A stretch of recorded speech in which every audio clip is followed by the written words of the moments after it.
This is Cast of Wonders, the young adult fiction podcast featuring stories of the fantastic. Welcome. Episode 606. I'm Catherine Inskip, your editor and host.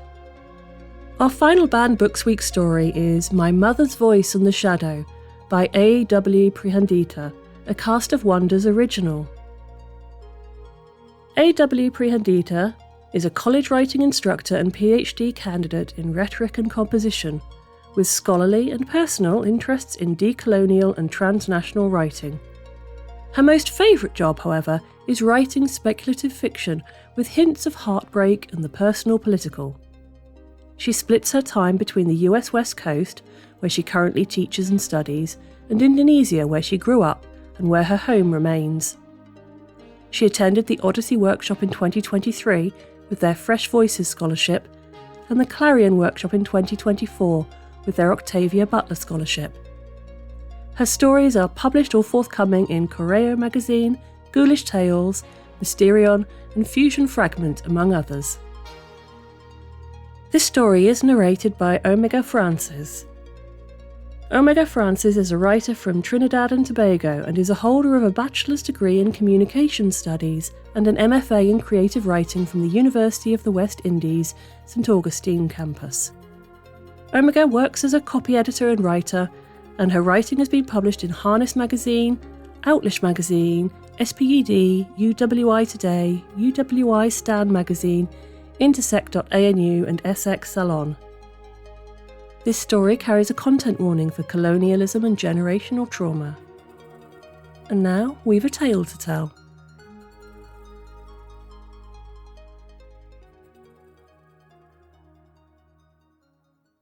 My Mother's Voice and the Shadow by A.W. Prihandita. I pressed my palm onto my chest and said, Marie. I pointed at my mother, took a deep breath, and braved her abyssal eyes, asking, And you? What is your name, Mother? I shouldn't have been in her room, but my father was away, and I was a curious child. I stood in quiet trepidation and waited to know her. She towered over me, shadow-like in the dark, but by a sliver of moonlight I could see the empty, crooked smile on her lips. It made me shiver. It always did. It looked like the painted simper of a porcelain doll, with eyes too wide and skin too white, except my mother's skin was dark and wrinkly like shrunken leather. Her pitch-black eyes were an echoing emptiness, a starless midnight sky to fall into, with no thoughts to catch you, only darkness. My mother was mute and feeble-minded, or so my father said. I would have believed him until the end of my days, had the shadow not shown me otherwise. When I was a child, Father would sit me on his lap as he worked at his desk. I was small enough that his arms could sneak around me and reconvene at the sight of his surgery. A book, usually at least half a century old, in some stage of disrepair. He'd hold an archival knife in one hand, making precise cuts along the binding, as the other hand held the book open. This is called a despining, he'd say. I used to think it a violent process, an unraveling made more complete, but he said, this is what book mending is. I enjoyed the reassembling process much better. I never told him that though. He wouldn't have liked to hear it. I could always tell there were things he wouldn't approve of. His eyes would turn especially wintry if I came too close to my mother's room. Mother herself always bowed her head around him and never said a word when he locked her in her room. So I learned to walk in straight lines. I followed all the signs to silence. This meant never knowing my mother. When I was 18, toward the end of my apprenticeship, two men walked through the shop's door and announced, the university library is looking for a bookmender. Father perked up. The gentleman's gazes hopped between me and him, resting on my girlish face, then his wrinkly one, my small frame and his drooping posture, my neatly folded hands and his gnarly calluses. But above all, he squinted at our eyeglasses, both wire-framed and square, but his were twice as thick as mine. Would you lend us your daughter, Mr. Sullivan? One of the gentlemen said. She's old enough for a job, isn't she? I could feel Father deflate, but he pressed a hand to the small of my back, pushing gently. They gave me a room in a dormitory and an office in the basement of the university library. The office smelled like ancient stone and earth when I first arrived, but soon it took on the familiar aroma of wilted pages and fresh parchment, pungent chemicals and metallic ink. There were no windows or sunlight, but I brought in a congregation of gas lamps to illuminate my desk. Light was abundant, shadows were never a problem. And yet, this was where I saw the shadow for the first time. I was working on an especially dusty tomb, trade and exploration at the dawn of the century. Hunching so close over it that my eyeglasses almost touched the yellowing vellum. As I was sweeping the gutter, deep in concentration, a faint rustle jarred me alert. Something flitted at the corner of my eye. Along the serifs, at the hanging end of a T, a darkness was dancing. I seized the lever of the gas lamp at my desk, turning it all the way up. The shadow didn't disappear. Instead, it grew like a tiny fire being fed more wood, stretching itself from the T to an adjacent H. I tried to swallow, but my breath stuck like a painful rock in my throat. What was this? I didn't know, but it didn't belong here, and I was cleaning the book. The edge of my archival knife glinted coldly when I picked it up. I brought it to the shadow like a scalpel to a tumor. The knife's point caught its tail, and, for a long breath, we battled down the spine of an S. I pulled. The shadow stretched. It clung to my knife, and what was once a tiny squiggle was now an endless thread. Following on, I raised my arm high. The shadow had a smudgy edge, but was solid enough to be called a thread. I picked up a pair of scissors and laid them flush on the page, over the S on which the shadow had taken root. And then, snip. The shadow loosened, hanging limply off the knife's metal edge, still looking very much real. My world tilted as I stared at it. The knife clattered to the floor and brought the shadow with it. I stared. It wiggled. It was an enigma, a wrongness, a piece of darkness from out of nowhere that shouldn't have been possible. I rushed out of my office, up the winding stairs and toward the cathedral of books above. Under the light from the library's stained glass windows, I looked down and watched my hands tremble, sweat glistening like morning dew. Once, after a rare bedtime fairy tale, I too had asked the question that all children ask their parents at some point. Father, is magic real? He sighed, and I knew he regretted deviating from the usual newspaper articles. Banish all thoughts of that, he said. I did not send you to school to be a fabulist. But father, I protested, yesterday you talked about a professor researching magic. He had read that article as he tucked me in, and I remembered, quite curiously, how his voice took on a strange echo and his eyes a faint glaze, like I was holding onto a faded dream. But he shook himself and glared at me, his colors heightening. Did you not listen? He hissed. The university expelled him for dealing with barbarian magic. It wasn't an invitation to research magic. That's beneath them, apparently. Years later, as I chased after the shadow, I wondered if father would look at me with the same admonition as he had that night, or would it be, instead, a glimmer of an old fascination? When I returned to my office, the shadow was gone, but at times I would see it dancing at the corner of my eye, along the spine of a book on a shelf, upon a detailed illustration of the human skull, and once behind the bust of an ancient king from the furthest east. It never stayed longer than a few seconds, except once when I saw it flitting on the front page of a newspaper. King sends 5 more ships across the world to depart this weekend. It taunted me from the apex of the A in a cross, but disappeared before I could seize the paper. Soon, I started carrying my archival knife and scissors and watched out for the shadow. It felt like a quiet hunt, a battle. Father knew everything about books and had demanded no less from me. but never had our craft knowledge mentioned anything about shadows that could unravel from a page like a loose yarn in unfinished knitting. But I didn't dare tell my father. The shadow was elusive, and if it didn't appear for him, he'd say I was seeing things that weren't there. He called me a fabulist. One night, a delicate tone kept me working late. The library was already deserted when I made my way out.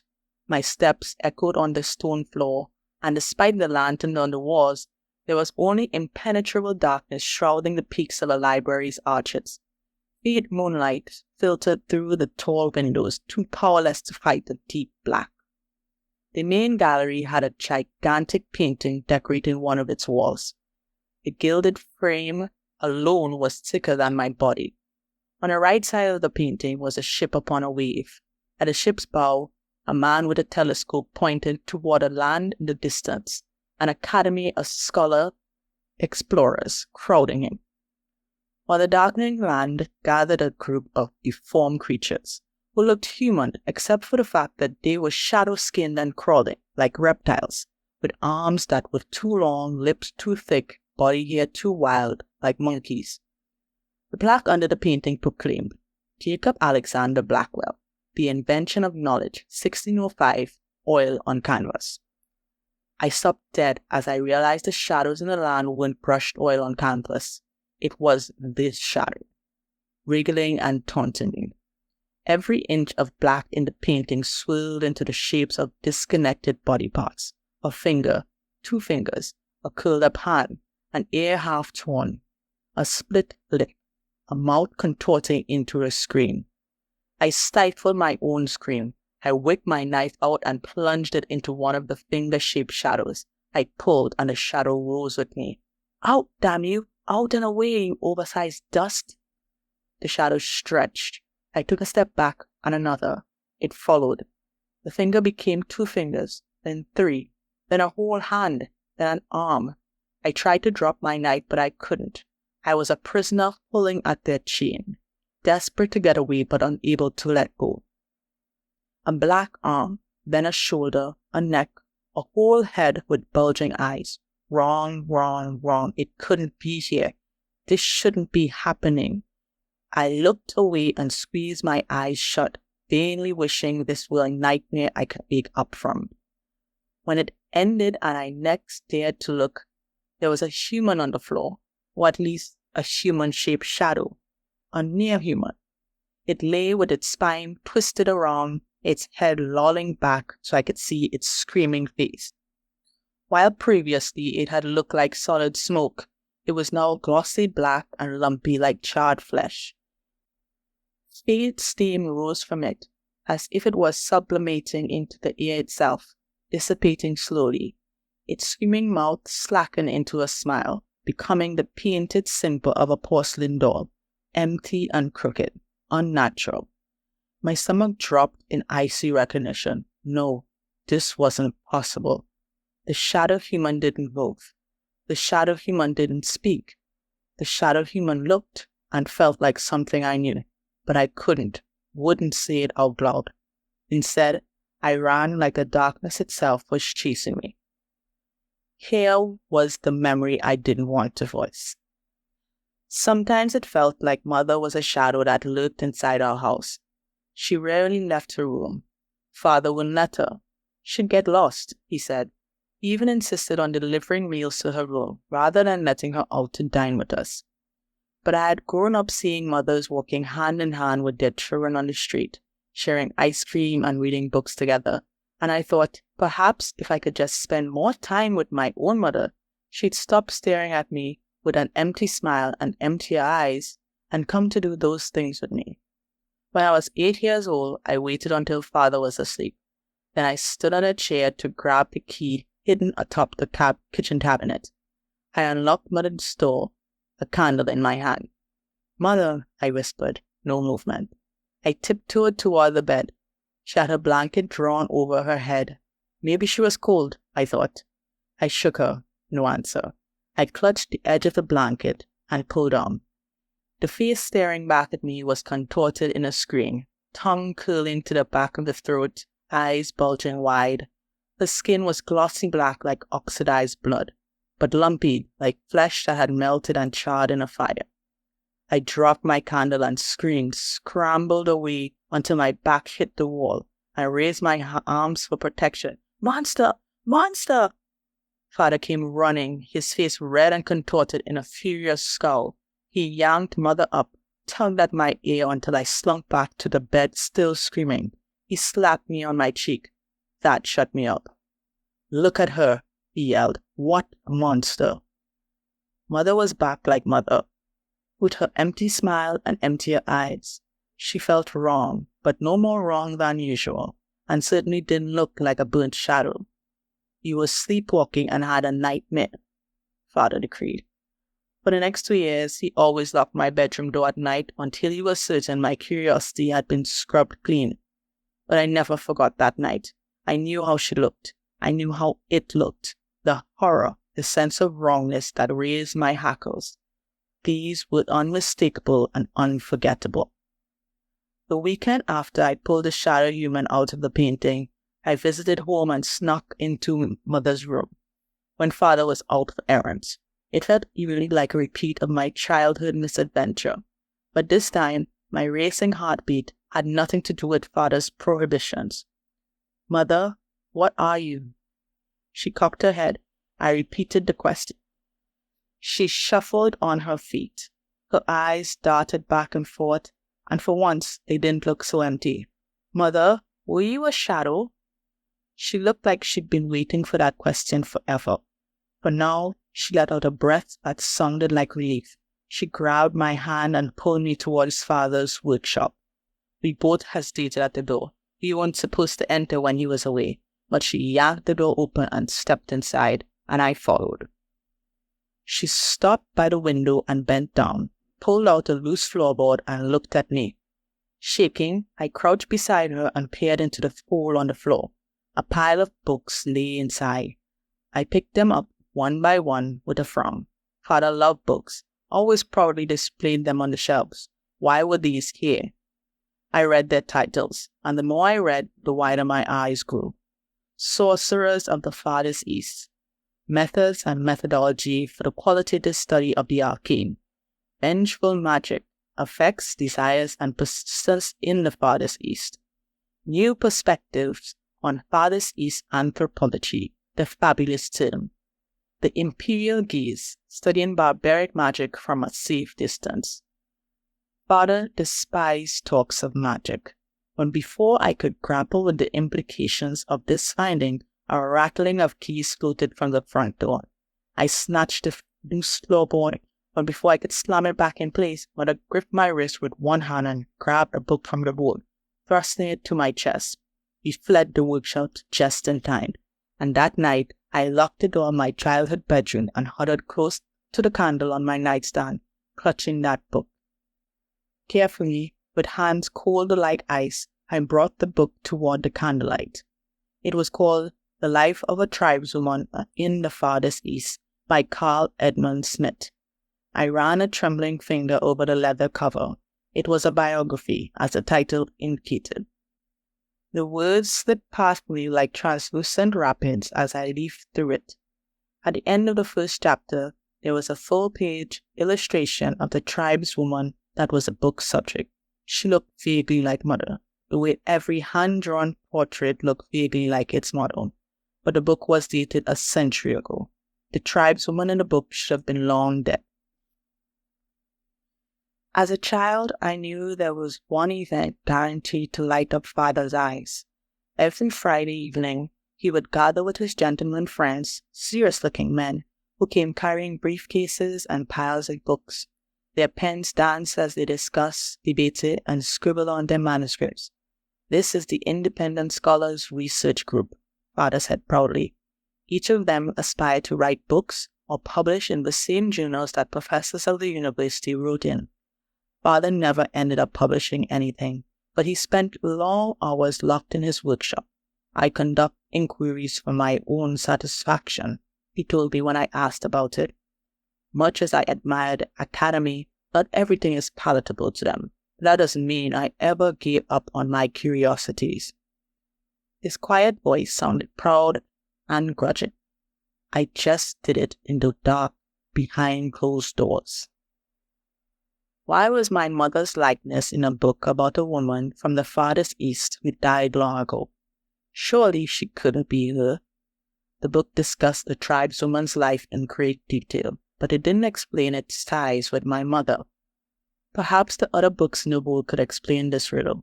I didn't want to risk being found out by father, so I spent long hours scouring library catalogs looking for the titles I saw. I couldn't find them. A librarian looked at me in irritation when I asked him about the books. I know you're just a book mender, he said snidely, but I thought you'd be slightly more, scholarly minded. Magic was just a fantasy those barbaric tribes convinced themselves was real. Nothing about it deserves scholarly merit there. We removed those books from the shelves long ago.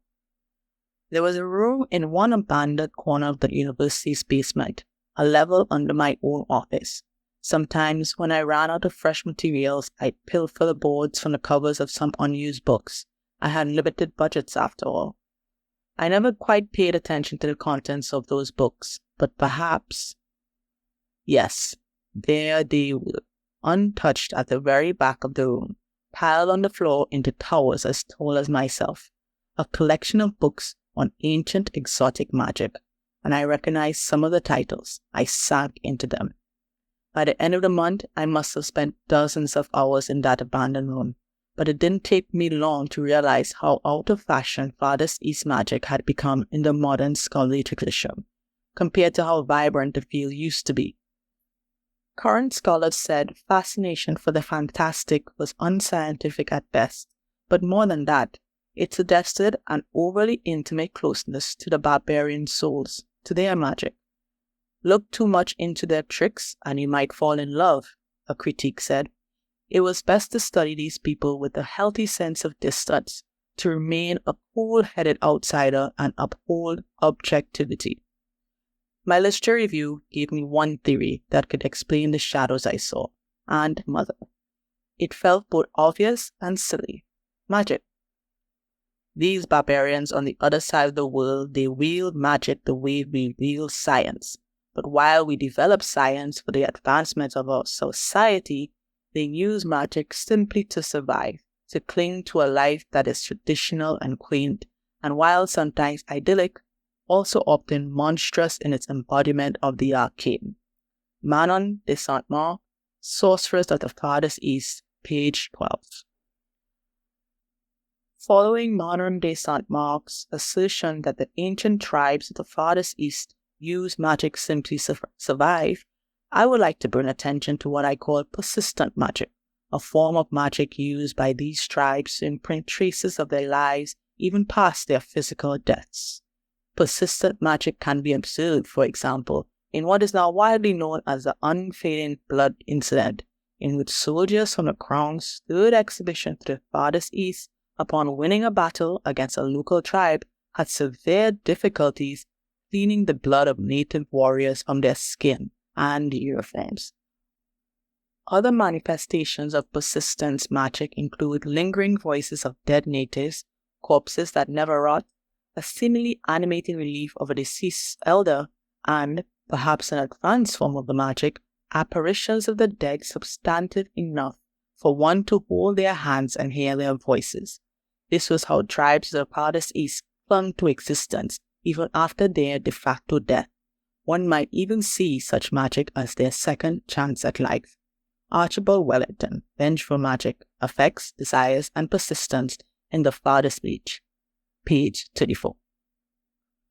It was a convenient answer, but I had no way of proving its truth. The next time I visited Mother, I read those passages to her in a whisper. "Mother, are you magic?" I asked awkwardly, doubtfully. My eyes darted to the door, even though I knew Father wasn't home. At first, I didn't think she would answer. Didn't even think she understood the question. But then she stretched out her hand and laid it down on my chest, over my heart. "Mother, are the things I read true?" Her mouth opened, but nothing came out, except for a gurgling sound that vaguely had the rising inflection of a question. Her hand pressed on my chest more fully. It was like she was asking me, "What does your heart tell you?" My heart told me nothing, murmuring only an arrhythmia that came from disquietude. I sought instead for more data, more expertise. Later that month, the university invited a professor with expertise in the farthest east to give an open lecture. I decided to attend, hoping I could ask him a question. The auditorium was already filled to the brim when I got there. On the stage next to the lectern, there was another raised platform with something covered in a white cloth. The room crackled in excitement, their chatter echoing against the sweeping dome above. "Ladies and gentlemen," the master of ceremonies boomed. The room quieted. "Today, we have the privilege to listen to one of academia's most luminous minds, Professor Johannes Bilheimer, who will regale us with reports from the Crown's 7th expedition to the farthest east, for which he served as principal anthropologist. Please join me in welcoming Professor Bilheimer." The room erupted in applause. Bilheimer bowed and waved. The talk was about a tribe in the farthest east with whom the Crown's explorers made first contact in the expedition Bilheimer led. There was this one tribesman, the chieftain, that Bilheimer spoke about at great length. Then some sort of skirmish, a battle. The Crown won, of course. They had guns. Guns brought peace and cooperation, and with those came knowledge of all things exotic, which people like Bilheimer brought home to us, making the kingdom more luminous. This was an old tale. I didn't need to listen to know how it went. Bilheimer didn't mention magic at all. It was only when he descended his podium that my attention returned. The room worked itself to an electric rumble as he approached the thing covered in white cloth. "And for you, ladies and gentlemen," he said, "I have brought a gift, an artifact from my expedition. Here, under this covering, is the urn that a chieftain guarded, which his fellow tribesmen entrusted to us for safekeeping. Here lie the ashes of 7 generations of an ancient tribe, which I and the university are honored to preserve." He pulled the white covering with a flare. I gasped. It was an urn the size of a teenage child, and trapped around it, interspersed with it, was a misshapen shadow man with skin charred black and cracking, burned pink flesh and dried blood. The man's head jutted out from the urn's neck like a corpse too big for its burial vessel, squeezed so tight its eyes bulged out their sockets. Its shadow-like legs sprouted out near the base, twisting at painful angles where they hit the floor. One arm burst out of the urn's handle, fingers blooming like a wilting, cadaverous flower. My hands flew to my mouth, containing my scream before it could ring out. Around me, the audience went into raptures. They were oblivious. They couldn't see the shadow. I shook in my seat as Bilheimer launched into another periphrasis on tribes' burial rites and the chieftain's heroics in guarding the urn. Bile rose in my belly as I realized the charred shadow man protruding from the urn was probably the chieftain himself. At the end of the lecture, a member of the audience shouted a question. "Professor, will you write a book about this?" "Oh, most definitely," Bilheimer said. "I envision an account as detailed as that in Carl Edmund Smith's magnum opus, The Life of the Tribeswoman in the Farthest East." "But," he raised a finger dramatically, "mine will be even better, for I am not merely tracing the life of one tribe member, I am capturing the entire tribe." An uproarious applause. My head whirled as realization dawned on me. Johannes Bilheimer brought home the knowledge of a tribe. The urn was a piece of that knowledge, and capturing it had meant killing the chieftain, protecting it. And now the chieftain was there, entangled with the urn as if he was the shadow of the knowledge it presented. Carl Edmund Smith captured the life of a tribeswoman. In a biography whose copy now lay on my desk, the tribeswoman looked like my mother, might as well be my mother, was my mother. My mother had looked and felt like the shadows I pulled from a book and a painting. Smith's book was knowledge, my mother its shadow. There is a dark side to every knowledge. The body's burned for its sake. and somehow I knew this was true. I looked at the charred shadow of the chieftain trapped in his urn, and I knew this was true. I ran out of the lecture hall before Billheimer could finish. Night had fallen when I reached home. The house was too quiet. Father must be away. He wasn't expecting me after all. I hesitated. I had planned to speak with him, but on second thought, maybe it was best if I talked to my mother first, no matter how haltingly. In the dark interior of the house, Father's bookshelves lurked like sleeping giants. Everything flickered and swayed under the unsteady light of my lamp. My hand was shaking. The door to my mother's room swung open quietly. She didn't have the blanket drawn over her head. Her face was clearly visible. The twisted scream and charred flesh weren't there. It was the usual empty, crooked, porcelain doll smile. Wrong, but not quite the stuff of nightmares. "Mother, I know the truth now," I said. She moved slowly to a sitting position. I sat in a chair facing her. My hand felt leaden as I flipped through the pages of the biography. "Mother," I held up the portrait at the end of chapter 1. "I know this is you." She stared at me, but her eyes didn't seem so empty anymore. "Persistence magic," I continued. "That's why you're still here. It's magic to keep a trace of you alive even after your death. The shadows, they are traces of lives, and they cling to knowledge produced at their expense." Mother cocked her head, then nodded. "Father pulled you out of the book, didn't he?" But I knew the answer even before Mother nodded. Father hadn't as much as admitted it. I just couldn't put it all together. The academy, not everything is palatable to them, doesn't mean I ever gave up on my curiosities. I just did it in the dark behind closed doors. The long hours Father spent locked in his workshop, it was for research, an unsanctioned form of research, an inquiry on magic. Standing on the shoulders of scholars who've worked in the fabulous tent, he must have found a way to trace persistence magic, materialize the traces of souls that it preserved, and stitch the soul pieces the way he bound a tattered book back together.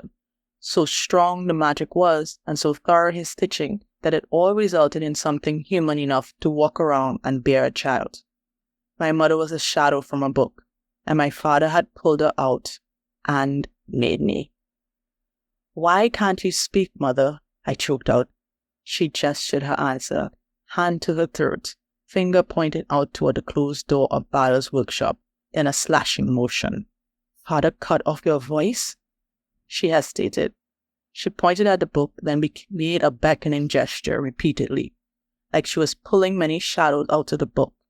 She made a back and forth wavy gesture like stitching, then put her hands together. She touched her throat and shook her head. I voiced my tentative translation. "He pulled the pieces of you out of the book, then stitched you back together, but he didn't put your voice back." She nodded. "Why would he do that?" I demanded, but I knew the answer. It was plain to see, no matter how repulsive. Her muteness served him perfectly. She was his private curiosity, but she was also a form of magic formerly scorned by the university, where he wanted so much to belong. But if he locked her up and took her voice, no one would know her except him. No one would know her, not even me. All this time being motherless, this was his fault. I could have actually known my mother, could have had a friend in her, could have had someone sing me a lullaby, but instead, he deliberately cut out her voice and caged her. How could he do that? Her eyes only rippled in unshed tears. "I'll speak with him," I rose to my feet. "I'll ask where your voice is." She threw her arms around me and shook her head. She clutched her throat, then waved her hand. I frowned. She repeated the gesture. Then I remembered how the shadow thread and shadow human began to dissipate in thin air moments after I pulled them out, as if they didn't have enough soul to hold on to this will. "Your voice is gone," I said. She nodded. "I need him to explain." She gripped me tighter and shook her head. "That you can't live like this forever." She opened her mouth, but no words came out, only a gurgling. She pressed her hand onto my chest emphatically. "You are more important," she seemed to say. "But—" She shook me and held me in a vice-like grip, refusing to let go. The sounds of protest in her throat grew more insistent. Her face scrunched up in fear and desperation. She began to cry until her flushed face glistened with tears. I didn't understand her reaction, but her sobs swallowed us into foreboding thumps that drowned everything else. "The university expelled the professor for dealing with barbarian magic," Father pointed out to me once. "Nothing about magic deserves scholarly merit there," the librarian told me. But here was my father with his dream of belonging to the university, with his precious independent scholars research group, nonetheless conducting an inquiry on magic in secret. What would he lose if anyone ever found out what he'd done? Everything, I realized. He'd lose his peers.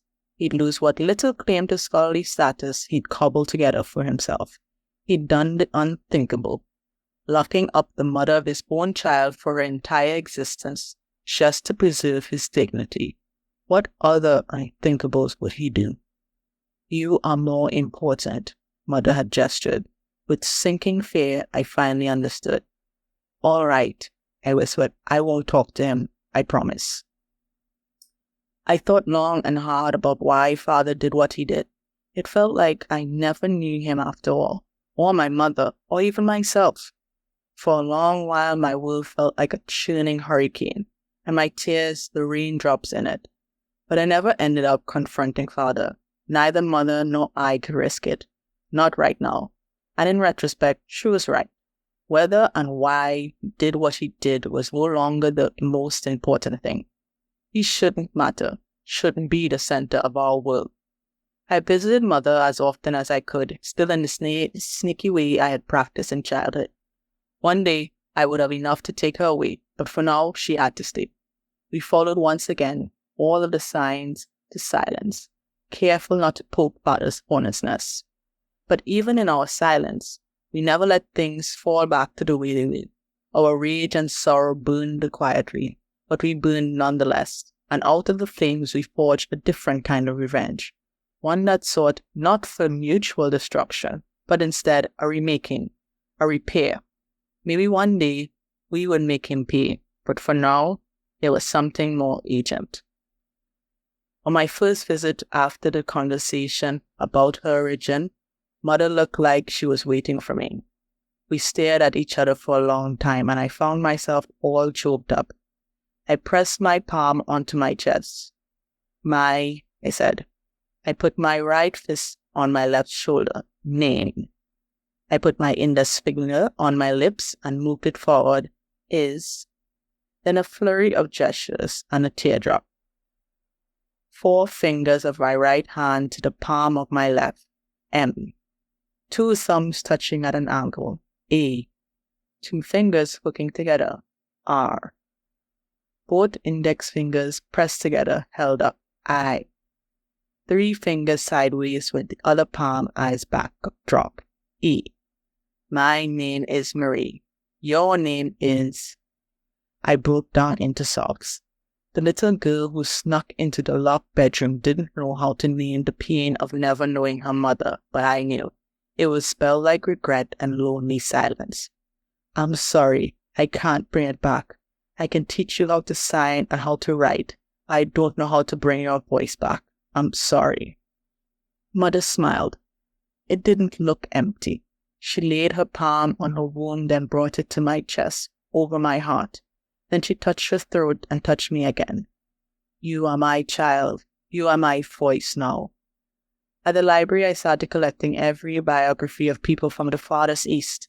I reckoned a biography was a detailed account of a person's life, more detailed than a painting or a random book.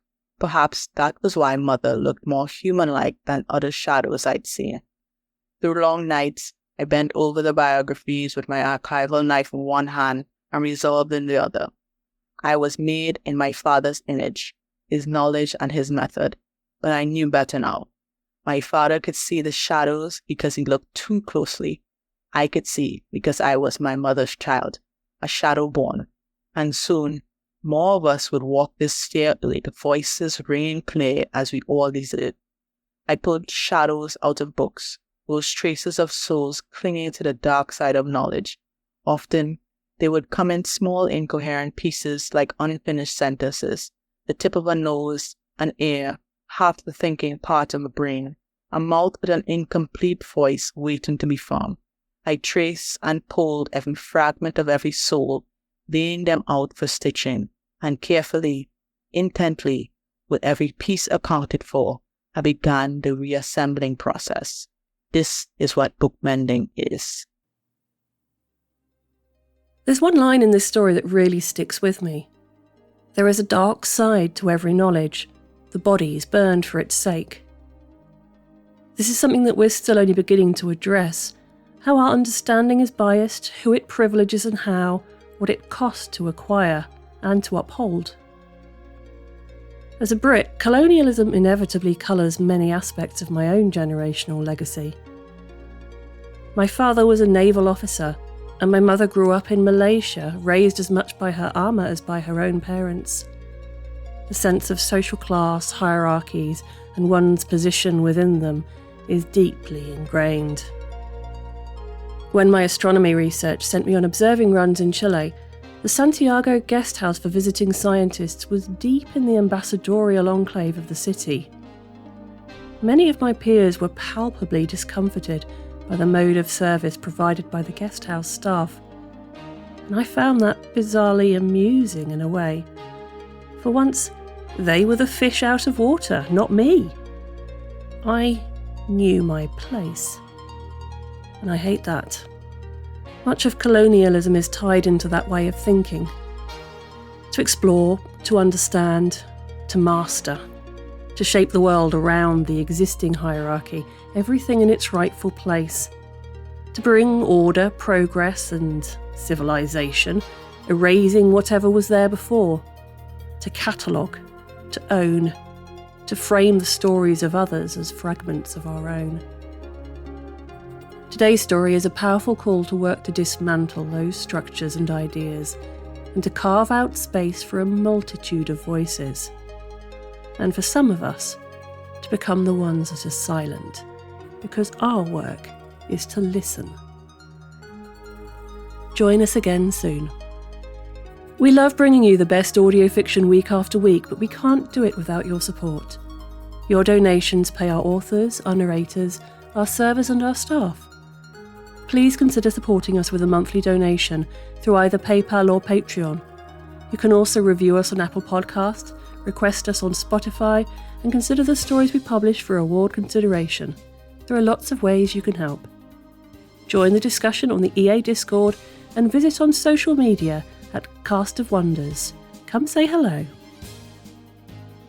Cast of Wonders is brought to you by editor Catherine Inskip, assistant editor Alicia Caparasso, associate editors Rebecca Arn, Tanya Adelit, Amy Brennan, Somtoa Haysway, Cup Jacob, Becca Miles, Ray O, Samuel Poots, Pooja Prakabaran, Emma Smales, Denise Sudell and Rin Yi. Our editorial assistant is Amy Brennan, our community manager is Denise Sudell, and our audio producer is Jeremy Carter. Cast of Wonders is part of the Escape Artists Foundation, a 501c3 non-profit, and this episode is distributed under the Creative Commons Attribution Non-Commercial No Derivatives 4.0 International License. That means you can download or listen to the episode on any device you like, but you can't change it or sell it. Our theme music is Appeal to Heavens by Alexei Nov, available from Fromo DJ or his Facebook page. Thank you for listening.